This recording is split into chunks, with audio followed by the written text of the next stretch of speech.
Saudações, povo lindo, povo maravilhoso que está conosco aqui no Matemática Conectada. Sejam super bem-vindos a mais uma aula do Design de Games e uma saudação também para a Amanda e para o Marco que estarão levando nossa voz através da Libras. Pois bem, vamos começar aqui a nossa aula falando sobre a história dos jogos de tabuleiro. Vamos percorrer alguns aspectos dessa história bastante grandiosa que acompanha a humanidade desde muito tempo. Só relembrando as nossas matrioshkas: aprofundamento, matemática conectada, unidade curricular, jogos da estratégia e criação e o componente design de games. Aqui só aquela forma de dar uma calibrada no nosso conhecimento a respeito aí do design, né? Exploração de tecnologia de criação de jogos físicos e digitais, e aí a gente tentar mobilizar diversos saberes e recursos para pensar na criação de um protótipo de um jogo. Aqui a nossa atividade 1 ainda tem o eixo estruturante investigação científica e processos criativos. Temos a questão de pesquisar o que é design de games e explorar os itens que compõem os games como nosso objetivo, e as nossas habilidades envolvem exploração das tecnologias digitais da informação e apropriação crítica de processo de pesquisa e busca de informação para a produção e difusão de conhecimento dentro da rede. E estamos aqui na atividade 1. Agora estamos no momento das estações de aprendizagem, onde a gente vai criar painéis sobre a história dos games, suas linguagens, elementos e gêneros. Estamos primeiramente trabalhando com a história dos games. Percorremos anteriormente a história dos videogames e agora vamos para a história dos jogos físicos, os jogos de tabuleiro. E aqui o nosso quadro integrador de todos os componentes do nosso aprofundamento. E bora lá! Então, uma definição aí para a gente saber o que é esse negócio dos jogos analógicos. São jogos que a jogabilidade se encontra no uso de elementos analógicos. Sim.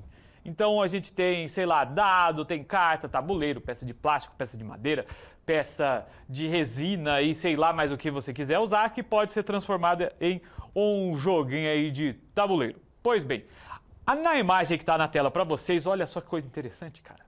Uau! Isso é muito tempo, muito tempo. Então, como eu disse, os jogos de tabuleiro acompanham a humanidade desde muito tempo. Nós temos aqui, por exemplo, o Sené, que é um jogo que advém lá do Egito Antigo. Inclusive, existe, por exemplo, um faraó que se tornou bastante famoso devido ao fato de nós termos encontrado sua tumba intacta. E, na verdade, na época ele nem era tão famoso assim, ele se tornou famoso na nossa época por causa desse fator aí. Foi encontrado um jogo de tabuleiro na tumba do faraó Tutankhamon. Então, a gente sabe que é algo que percorre muito tempo da história da humanidade. Olha aí na tela também, a gente tem o jogo real de Ur, que é um jogo que foi feito aí entre 2600 e 2400 antes de Cristo. Nós temos, então a gente percorreu aqui, temos Egito, temos a Mesopotâmia, mas temos a América também, o jogo Patoli, que é um jogo aqui dos povos mesoamericanos.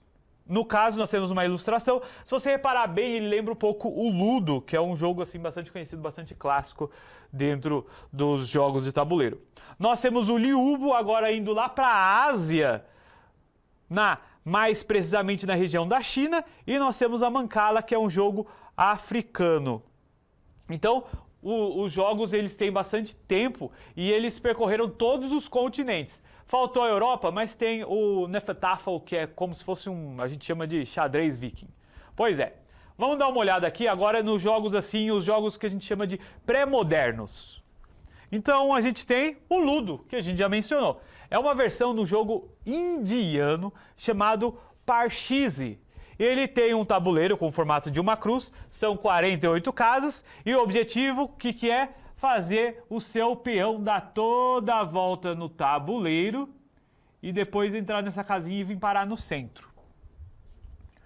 Depois nós temos, por exemplo, o dominó. A primeira menção do dominó foi encontrada no Former Events em Ulin de Zhoumi. Então a gente tem um jogo aí, a primeira menção dele entre 1232 e 1298. É uma coisa bastante antiga, o dominó também. E aí a gente também tem o jogo de damas. O jogo de damas tem uma questão interessante, porque se você for olhar o tabuleiro do jogo de damas, ele é muito semelhante ao tabuleiro de outros jogos que são jogos assim, desses tabuleiros de casas com cores diferentes. Então foi encontrado um tabuleiro semelhante ao tabuleiro de damas em Ur. E ele data aí de 3000 a.C. E o jogo de damas tem variações. Então temos variações italianas, russas, turcas, inglesas, dentre outras. E agora chegamos assim num clássico dentre os clássicos, que é o jogo de xadrez.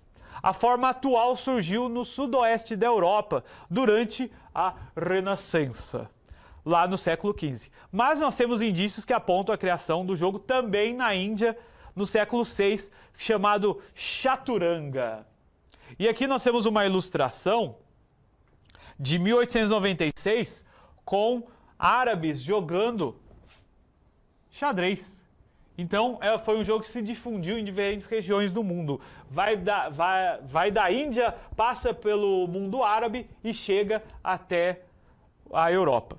Nós temos também esse jogo aqui, ele foi bastante conhecido, que é o Escadas e Serpentes. É um jogo bastante simples. Você vai, na versão que nós temos atualmente, você vai jogando os dados, vai percorrendo as casas. Se você cai, por exemplo, na cabeça de uma cobra, você volta aonde ela termina. Então, por exemplo, se você cai nessa casa aqui, você desce até aqui embaixo. E qual que é o objetivo do jogo? Seguir o tabuleiro até chegar na última casa. Então, ele surgiu na Índia também. Então, a Índia é um berço assim, de diversos jogos de tabuleiro, sob o nome de Moshkapatan. Com o tabuleiro variável, pode ser 8x8, 10x10, 12x12, o objetivo é avançar até o final do tabuleiro. Você vai precisar de um dado D6, ou seja, um dado de 6 lados, e 2 peões. E você vai se movimentando no tabuleiro. Eu não comentei da escada. Na escada é interessante porque se você cai... Deixa eu apagar aqui, né? Porque senão não vai dar pra ver. Se você cai na ponta da escada, aí você sobe até onde está a parte de cima da escada. Então, ela é ao contrário da cobra. E aí é um jogo basicamente de sorte, né? Você vai jogar o dado, vai andar, quem chegou primeiro ganhou, porque teve sorte no dado. Enfim, agora tem um jogo que agora a gente já está chegando nos clássicos, que são jogos mais voltados aqui ao nosso período e que chegaram até a gente com algumas modificações, né? Jogos que estão entre aí o século XIX e XX. Pois bem, vamos falar do Jogo da Vida. Já viu? Já jogou o Jogo da Vida? Vamos lá, vem aqui, ó. O Jogo da Vida, ele foi criado em 1860 com o nome The Checkered Game of Life. E olha só, se você observar o tabuleiro, ele é bastante diferente do que a gente tem hoje, né? Hoje a gente tem carrinhos e a gente vai colocando aquelas pecinhas de plástico que são os membros da nossa família e você vai andando no tabuleiro, vai fazendo empréstimo, vai estudando e etc. Nós temos também outro jogo que tem um aspecto muito importante no mundo militar, que é o Batalha Naval. Um jogo de 2 jogadores em que cada um deve adivinhar onde se encontram os navios do outro jogador, no caso, né, porque ele é jogado em 2 apenas. E aí você vai destruindo as embarcações. Também é um jogo que envolve muita sorte, assim como o Jogo da Vida. E falando em sorte, acho que um dos maiores exemplos de jogo baseado em sorte é o Monopoly, que a gente chama aqui no Brasil com uma versão chamada Banco Imobiliário. Foi baseado no jogo The Landlord Game, criado por Lizzie Mag, com o objetivo de criticar o monopólio de terras. Aí, o que aconteceu? Essa Lizzie, ela fez 2 versões do jogo. Uma, você tinha uma versão em que você tinha uma distribuição de renda mais igualitária. E na outra versão, você tinha uma versão que tem do jogo do Monopoly mesmo, que aí você tá andando no tabuleiro, você caiu no hotel de outro jogador, o que acontece? Você perdeu todo o seu dinheiro e você entrou em falência. Então, são 2 versões do jogo, na qual ela queria demonstrar como é importante a gente ter uma distribuição de terras menos... Ela critica a concentração de terras, é isso, basicamente. Então, a versão atual foi criada por Charles Darrow e foi publicada no Brasil em 1944, com aquele nome lá de Banco Imobiliário. É um jogo com bastante sorte, porque você vai jogando o dado, você vai seguindo assim, vai andando no tabuleiro, andou, sei lá, se tirou 6, anda 6 casas no tabuleiro, caiu no lugar que não é de ninguém, você pode comprar aquele lugar com o seu dinheiro e assim você vai ficando mais rico enquanto os outros vão acabar, sei lá, devendo para você. Um problema desse jogo assim que as pessoas costumam falar é a grande quantidade de sorte, mas também a possibilidade da partida durar infinitamente. Infinitamente. E não tem um tempo muito previsto assim para acabar. Enfim, vamos para outros jogos de tabuleiro clássicos. Agora, o Detetive, ele foi publicado originalmente em 1943 no Reino Unido sob o nome de Clue. Então você tem aqui, seria alguns espaços, alguns locais do tabuleiro. E o objetivo é descobrir quem assassinou um determinado personagem importante dentro da história. Você teria um grupo de suspeitos, uma arma e um local. E quando você conseguisse adivinhar a partir das pistas que vão sendo encontradas, das hipóteses que você vai lançando, você vai e descobre o assassino. Outro jogo que é bastante conhecido é o Super Trunfo, que é um jogo de cartas baseado num jogo chamado Top Trumps de 1970. Então vocês perceberam que a gente tem jogos aí bastante antigos e que fazem sucesso ainda hoje. O Super Trunfo consiste basicamente em uma carta que você tem, sei lá, 4 informações. Pode ser, por exemplo, e o Super Trunfo é interessante porque ele vai desde carros de corrida até dinossauros. Então você tem uma infinidade de possibilidades. Então, por exemplo, vamos supor que é de dinossauro e eu tô lá, sei lá, com estegossauro. E eu tenho lá algumas características: peso, altura, velocidade vamos ficar com essas 3 mesmo. Então, aí eu tenho a minha carta do estegossauro e eu falo lá, peso, sei lá, 6 toneladas. Estou chutando. 6 toneladas. E aí, se eu for o jogador que tiver o dinossauro na mão com mais peso, eu recebo todas as cartas. E ganha quem ficar com todas as cartas no final. Tem uma questão aí de que o tempo do jogo pode variar muito, pode ficar muito rápido se você estiver sem sorte, pode ficar extremamente longo se as cartas forem se distribuindo de forma muito frequente durante o jogo. Outro jogo bastante conhecido, bastante baseado em sorte, é o War, que foi baseado no jogo americano Risk, que por sua vez foi baseado no jogo francês de 1957, lá com QT de Monde, que eu não sei falar francês, mas vocês entenderam. Então olha só, o War, você tem um mapa mundi, um mapa do mundo mesmo, e algumas pecinhas que são seus exércitos. Os seus exércitos. Você vai lançando dados para você tentar conquistar os territórios em que estão os seus oponentes. No caso, ele também tem cartas de objetivo, então você precisa, sei lá, conquistar a América do Sul e 3 países da Europa. Ou então conquistar todos os países da Ásia, conquistar 5 países da África e 2 da Oceania. Então a gente tem esses objetivos e você vai tentando utilizar seus exércitos e sua sorte para tentar conquistar esses objetivos. Aí nós temos os jogos como o Master ou Perfil, que são jogos de trivia, em que o jogador deve responder algumas perguntas corretamente e, de acordo com a quantidade de respostas certas que ele dá, a quantidade de cartas e tal que ele não precisa utilizar, a quantidade de dicas, ele vai avançando no tabuleiro. São baseados no jogo Trivia Pursuit, de 1979. Então, aqui nós temos jogos voltados a conhecimentos gerais. Tem até um aspecto, assim, pedagógico, porque você vai tendo que dar as respostas certas. Correto. Agora chegamos nos jogos de tabuleiro modernos. Aí na tela para vocês, em 1978 nós temos uma mudança radical no universo dos jogos de tabuleiro, e é importante salientar que jogos de tabuleiro modernos conviveram aos jogos que a gente pode chamar de clássicos. E junto também com os pré-modernos. Os jogos dificilmente deixam de existir assim, só se a gente perde todas as informações sobre ele, principalmente daqueles jogos bem mais antigos. Em 1978, nós temos a criação de um prêmio chamado Spiel des Jahres, que ele dá um prêmio para um jogo chamado A Lebre e a Tartaruga. É um prêmio feito por um grupo de jornalistas lá na Alemanha, como o nome sugere, que traz a ideia de premiar alguns jogos que eles consideravam bastante relevantes. E nisso eles premiam esse jogo A Lebre e a Tartaruga, que é um jogo que mudava um pouco aquela dinâmica de você caminhar por um tabuleirinho, lançar dados e quem chegasse primeiro ganhou. Tipo escadas e serpentes. Aí o que acontece?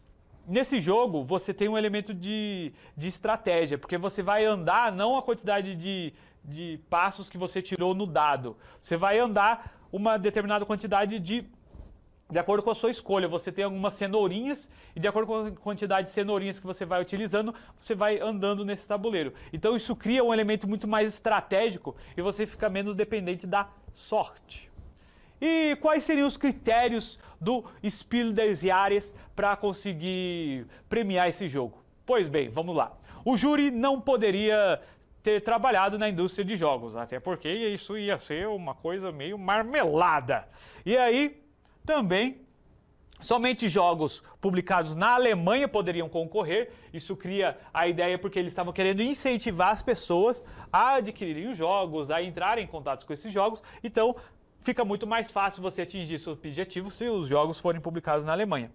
E, além disso, para favorecer ainda mais, os jogos teriam que ser jogos em que qualquer pessoa poderia jogar. Não pode ser aqueles jogos muito complexos em que crianças, por exemplo, não poderiam jogar. O A Lebre e a Tartaruga é um jogo bastante simples e você pode jogar com pessoas de, sei lá, 8 anos até pessoas de 67 anos, sei lá, e até mais. Nesse momento, nesse contexto aí, nós entramos no momento, temos um marco dos jogos de tabuleiro. Colonizadores de Catan. Vamos dar uma olhada aí. Ele foi publicado por Klaus Teuber em 1995 e é considerado um dos primeiros jogos de tabuleiro modernos. Por quê? Pouquíssima influência de sorte, tempo de jogo definido, você sabe quando o jogo vai acabar, não é aquela questão que você pode ter uma partida que vai durar, sei lá, 1 hora ou 5 horas. Não, você tem um tempo mais ou menos definido de jogo. Não tem eliminação de jogadores precocemente. Às vezes acontece, por exemplo, nos jogos clássicos de eu perdi todas, sei lá, todas as minhas cartas, ou eu perdi todas as minhas peças no tabuleiro, eu fui eliminado do jogo e às vezes as outras pessoas estão jogando o jogo, vou ficar lá bastante tempo jogando. Então não, nesse caso você tem a possibilidade de ficar um tempo definido do jogo, você, se for eliminado, você é eliminado mais perto do fim do jogo e o pessoal joga, sei lá, mais 20 minutos e acabou o jogo, certo? Outra questão aqui são as interações indiretas entre os jogadores, ou seja, você não pode prejudicar diretamente o seu oponente. Então, sei lá, eu vou tirar todas as peças dele do tabuleiro, ou eu vou pegar todas as cartas dele, ou eu vou fazer ele ficar em último em determinado contexto lá do jogo. Não, você não consegue prejudicar diretamente o jogador. O que você pode fazer, por exemplo, você sabe que o seu oponente quer fazer uma determinada ação no tabuleiro. Então você quer pegar sua peça e colocar num outro ponto do tabuleiro. Pá! E aquele ponto do tabuleiro só pode ser utilizado por uma pessoa. Então você prejudicou o seu oponente, mas não de forma direta. Você só impediu que ele fizesse uma ação que ele gostaria de ter feito. E, finalmente, tem a questão da imprecisão a respeito de quem está ganhando. Porque em muitos jogos, só de você olhar, você fala assim, aquele cara tem primeiro, aquele cara tem segundo, aquela moça tem terceiro, aquele... e assim, a gente sabe. Mas, entretanto, todavia, nesses jogos, você tem sempre aquele um pouquinho de mistério. Então você fica, será que eu estou em primeiro? Será que eu estou ganhando? Será que eu vou ganhar? Eu não sei quantos pontos aquela pessoa tem. E aquela outra pessoa ali?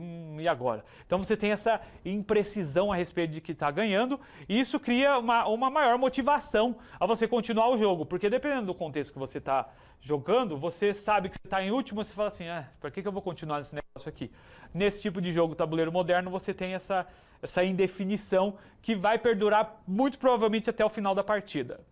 Enfim, nós temos alguns tipos, algumas categorias de jogos de tabuleiro modernos e vamos começar com os americanos. Então, eles surgem mais ou menos em 1950 lá nos Estados Unidos. Percebam que aqui, o Catan foi publicado em 1995.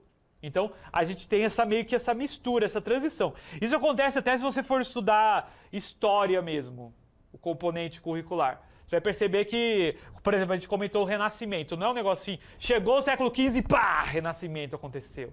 Não, o Renascimento, tem autores que começam a falar que ele começa lá mais ou menos no século XI. Então, a mesma coisa ocorre com a questão dos jogos de tabuleiro modernos e os jogos de tabuleiro em geral. A gente pode chamar os jogos americanos de temáticos. Eles têm mecânicas integradas ao tema. Então, você tem uma questão assim. Por exemplo, vou mostrar aqui o Robinson Crusoe. O Robinson Crusoe é um jogo americano temático, porque nós somos pessoas perdidas em uma ilha.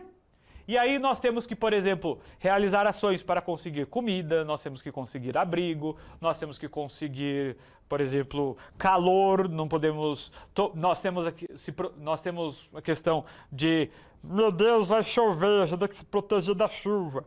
Nós temos que coletar comida, que são algumas pecinhas aqui que eu derrubei no chão, mas nós temos pecinhas que vão fazer as referências a esse tipo de coisa. Integrar ao tema. Fazer com que isso fique muito mais imersivo, que a gente chama.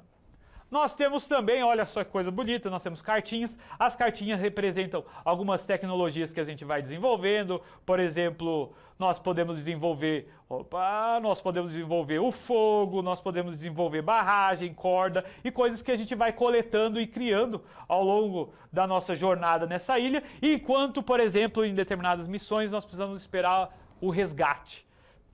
Fazer, por exemplo, uma fogueira. Então a gente coleta madeira e aí... coletando a madeira, a gente consegue criar a fogueira. Vou mostrar a madeirinha para vocês, que é realmente uma madeirinha. Que bonito, né? Então, vamos lá. Outra característica dos americanos é que eles podem envolver bastante sorte. Ou seja, eles têm sorte e mesmo assim são jogos de tabuleiro moderno. E interação entre os jogadores. No nosso caso aqui, no Robinson Crusoe, quando a gente vai, por exemplo, coletar comida, que é uma coisa que a gente precisa fazer, e realmente na vida também, você vai lançar um determinado número de dados. E aí você lança os seus dados e eu consegui coletar comida nesse caso. Por quê? Você pode conseguir coletar comida, você pode desencadear um evento que normalmente é negativo, e pode acontecer de você se ferir enquanto você coletava comida, sei lá, você machucou seu braço, entrou num arbusto lá e prendeu meu braço aqui, cortou. Então, existe essa possibilidade. Aí, outro exemplo é se você for desbravar a ilha, porque a ilha tem diversos espaços, e aí você vai desbravando os espaços, você vai lançar os dados aqui e... não consegui. Eu não consegui encontrar um novo espaço, talvez eu fui por um caminho que estava fechado lá, tive alguns problemas, eu posso desencadear um evento aqui, parece até coisa do charada, e eu posso me ferir enquanto estou desbravando a ilha e encontrando outros espaços. Então, são jogos que envolvem uma certa quantidade de sorte. Esse jogo, nesse caso aqui, ele é cooperativo, mas existe bastante interação entre os jogadores. Muitos podem utilizar miniaturas, como exemplo aqui desse jogo, o Twilight Imperium, que tem várias miniaturas de nave, de pecinhas aqui, tem bandeirinhas, tem soldadinhos e etc. E eles podem ter eliminação de jogadores, mas normalmente não é uma eliminação precoce, certo? É uma eliminação que normalmente acontece mais no final do jogo. Outro tipo de jogo de tabuleiro são os europeus. Eles surgem mais ou menos na década de 60 e muitas vezes são chamados de German Style Board Game. Então, qual que é a questão aí dos jogos europeus? Pois bem, tem baixa relação entre as mecânicas e o tema. Por exemplo, o jogo vai falar assim que você está construindo estaleiros para embarcações. E na verdade, na prática, você está fazendo o seguinte: você está movendo fichinhas de um lugar do tabuleiro para o outro.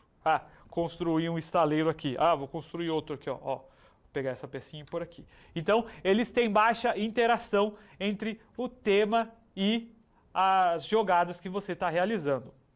Outro exemplo de características dos jogos europeus é o conflito indireto. É aquele negócio que a gente comentou. Eu vou fazer essa ação aqui e você não vai poder fazer. Eu não vou poder te prejudicar de forma direta. Eu vou, sei lá, roubar os seus recursos aí. Você tem madeira aí, eu quero sua madeira, eu vou pegar ela.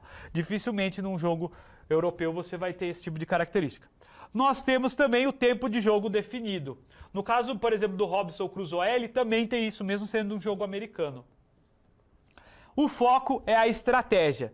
Tem pouca aleatoriedade, a presença às vezes de sorte é nula, não tem sorte nenhuma, ou seja, você perdeu, a culpa é sua.